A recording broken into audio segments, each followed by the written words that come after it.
안녕하세요, 닥터 뾰로로입니다. 오늘은 회전근개 파열, 다치지 않는 꿀팁이 있나요? 라는 질문들이 주변에 많이 있어서 오늘은 가장 잘 다치는 동작 베스트 3 어떻게 조심해야 하는지에 대해서 알아보는 시간을 갖겠습니다. 먼저 회전근개 파열은 급성 파열 그리고 만성 파열 크게 두 가지가 있습니다. 열의 아홉은 만성 파열로 병원을 오시지만 문제의 외상으로 인한 급성 파열의 경우는 다치면 크게 다치기 쉽고 치료 시기를 놓치면 파열 진행이 순간적으로 빨리 진행하기 때문에 만성 파열보다 오히려 더 중요하다고 할 수 있습니다. 오늘은 그 급성 파열, 외상성 파열, 쉽게 말해 갑작스러운 충격에 의해서 힘줄이 팍 찢어지는 경우에 그 급성 파열이 쉽게 일어나는 동작, 조심해야 할 동작 베스트 3에 대해서 설명하겠습니다. 넘버 3. 세 번째로 제 외래에 흔하게 오시는 경우는 팔을 뒤쪽으로 뻗어서 어떤 물건을 짚는다고 했을 때 갑자기 몸을 반대로 뒤트는 경우. 이런 경우가 평소에 어떤 경우가 있을까요?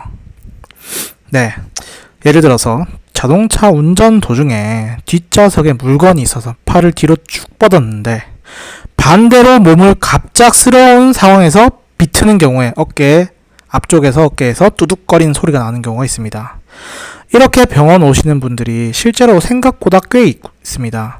예를 들면은 30대 어머니가 아기를 뒤에 태우고 자동차 신호 대기 중에서 갑자기 아기가 울어서 팔을 뒤로 뻗었는데 신호가 바뀌는 바람에 뒤에서 자동차가 빵빵 거리면서 자기도 모르게 팔은 아기 쪽으로 향해 있고 몸은 반대쪽 앞쪽으로 뒤틀게 되면서 어깨가 완전 뒤틀리면서 뚜둑거리면서 통증으로 외래를 오시는 분이 있으셨습니다. 이런 식으로 뒷좌석에 어깨를 보내려면은 어깨는 최대한 외회전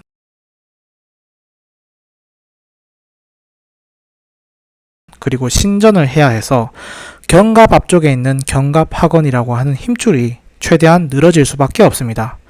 결국은 앞쪽에 힘줄이 최대한 벌어져 있는데 그 상태에서 몸을 또 반대로 뒤튼다. 이럴 경우에는 앞에 있는 힘줄이 순간적인 충격으로 터질 수밖에 없겠죠.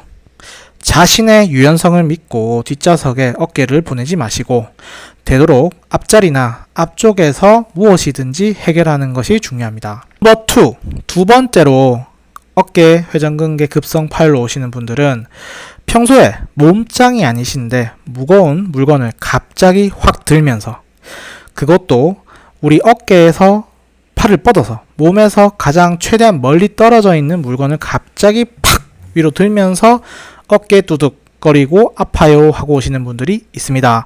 평소에 어깨 주변부의 근력이 약하신 상태에서 몸에서 멀리 떨어진 물건을 확 집어들게 되면 어깨에 특히나 회전근개에 과부하가 걸리게 됩니다. 어깨는 특이하게 근육과 힘줄이 죄다 상완골 골두 머리 쪽으로 상완골에서도 머리 쪽에 죄다 붙어 있기 때문에 긴 팔로 무거운 물건들을 들게 되면은 그만큼 더욱 많은 힘이 필요하게 됩니다. 그래서 어깨에 과부하가 걸릴 수밖에 없고 그 중에서도 회전근개 힘줄이 약하기 때문에 과부하가 걸리게 되면은 그 과부하를 버틸 수 있는 주변 근력들이 부족한 상태에서 어깨 회전근개에 과부하가 걸리게 되면은 힘줄이 팍 찢어질 수가 있습니다. 그렇다면은 이런 것들을 예방하려면 어떻게 해야 될까요? 네, 첫째로 무거운 물건을 들더라도 절대로 몸에서 멀리 떨어져 있는 물건을 드는 것은 좋지 않습니다.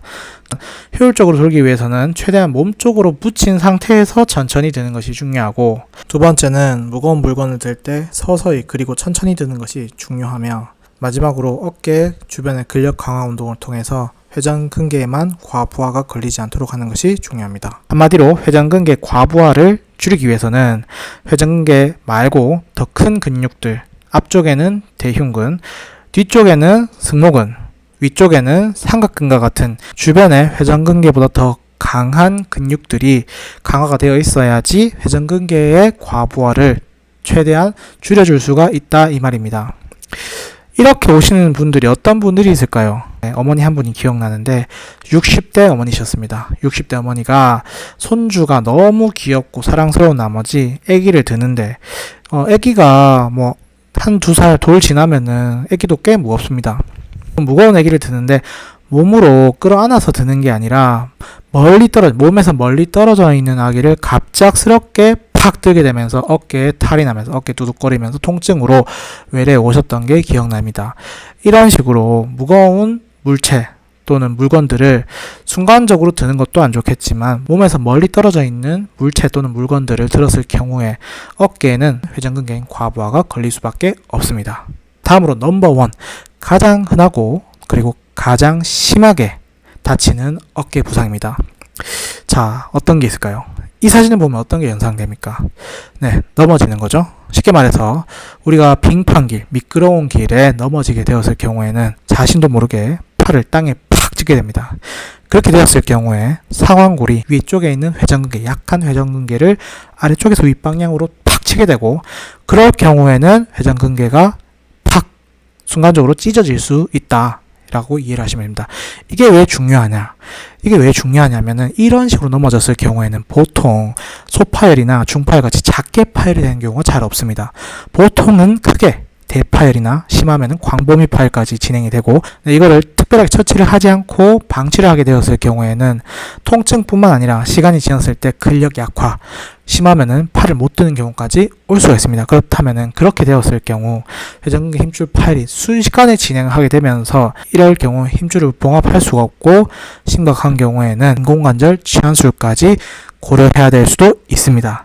따라서 이런 식으로 넘어져서 어깨 통증이 심하게 오면서 동시에 시간이 지났는데도 근력 약화가 계속 지속되고 더 악화되는 경우에는 빠르게 정형외과 병원을 내원하셔서 어깨 전문 선생님의 진료를 받는 것이 중요합니다. 네, 오늘은 우리가 급성, 즉 외상성 회전근개 파열, 어깨 부상에 대해서 알아봤는데, 이런 식으로 급성기 통증은 시간이 어떻게 보면 중요합니다.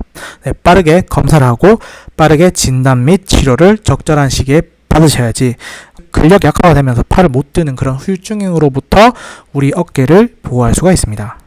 물론 이런 세 가지 말고도 수많은 방법에서도 어깨 부상이 나타날 수가 있지만, 이런 식으로 우리가 일상생활에도 충분히 어깨 부상은 발생할 수 있기 때문에 꼭 주의하시고 조심하셔야 되겠습니다. 네, 오늘도 시청해 주셔서 감사합니다.